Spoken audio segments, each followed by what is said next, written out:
The Bible isn't just a book of random stories.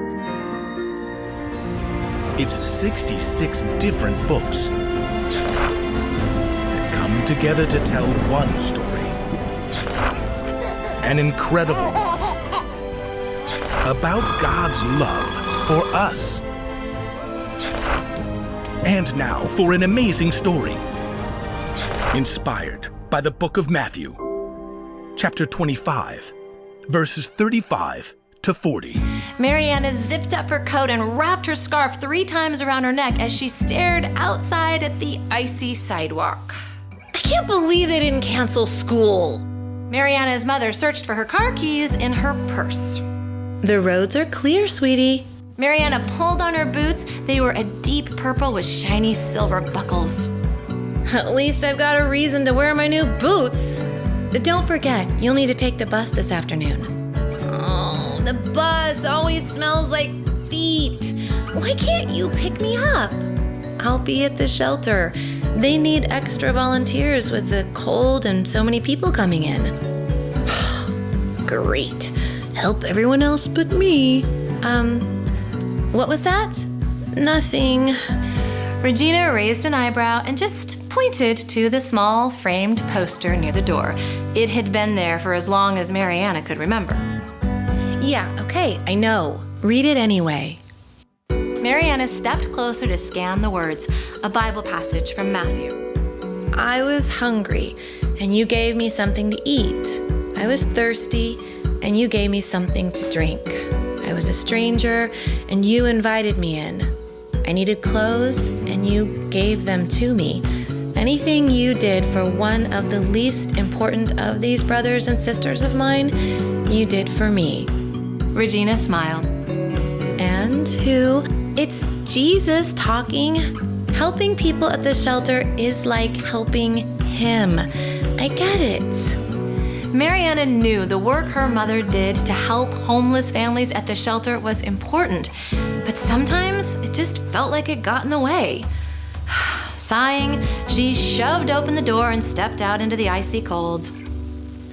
At school, Mariana shrugged off her coat, and her friend, Felicity, she nudged her and pointed. Who's that? The seats were all empty, except for a tall, dark-skinned girl with close-cropped curly hair. She sat clutching her coat around her. It went well below her knees, but her feet were barely covered by a pair of sandals. Who wears sandals in the snow? Pretty sure that's a guy's coat. No one was talking to the girl. Mariana wondered if she should go over. Everyone dashed for their seats. Their teacher, Mr. Heisman, gestured to the new girl and then began sorting their test papers. This is Adama, and she comes from the Congo in Central Africa. The new girl managed a tiny smile, but Mariana could tell that all the curious stares made her nervous. I want you to make her feel welcome. Now, let's take a look at your math tests. Adama didn't say a word all morning. At lunchtime, she sat by herself, pulling out a single container from a plastic grocery bag. Mariana watched from her table where she sat with Felicity and all her other friends. I wonder what she's eating. Whew, whatever it is, I can smell it over here. Mariana giggled and made a face, but she could almost hear a tiny voice prompting, "How would you feel sitting all alone in a new place?" I bet it's what everyone eats where she's from.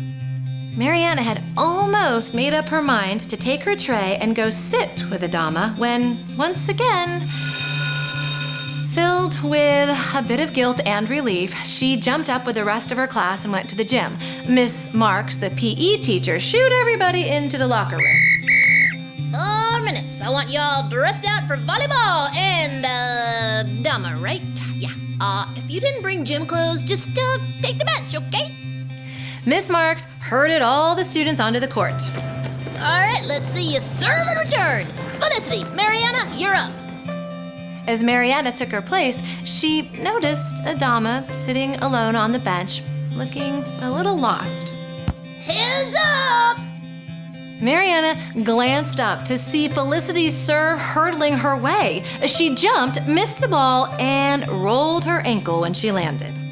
Ow! Oh, ow! You okay? Yeah, fine. It's just, ow! Sit out for a minute, see how it feels. Mariana limped toward the bench as the class continued. She sat a few feet from Adama. Your ankle? It is hurt? Not bad. It'll be okay. I'm Mariana. I heard the other girls say it. That is a pretty name. Well, so is yours. It's different. Not where I'm from. What was it like? Your home? Very beautiful, but we had to leave when I was very young. My family, we were in a camp until we came here last week. Oh. Mariana glanced down at Adama's sandals. Is that why? The agency did not have shoes in my size. Mariana glanced down at her well-worn gym shoes, and she thought about her spiffy new boots. And her mind jumped to the words she had read just that morning. Anything you did for one of the least important of these brothers and sisters of mine, you did for me. Mariana took a deep breath.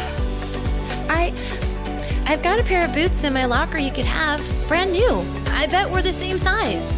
Oh, no, I cannot. Oh, please. They're perfect for the snow. Thank you.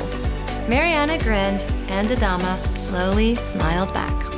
Later, when the girls were changing after class, Felicity raised her eyebrows as she looked at Mariana. Sneakers with a skirt. That's kind of weird. What happened to your boots? I have an old pair at home. Hey, you should talk to Adama. She's really cool.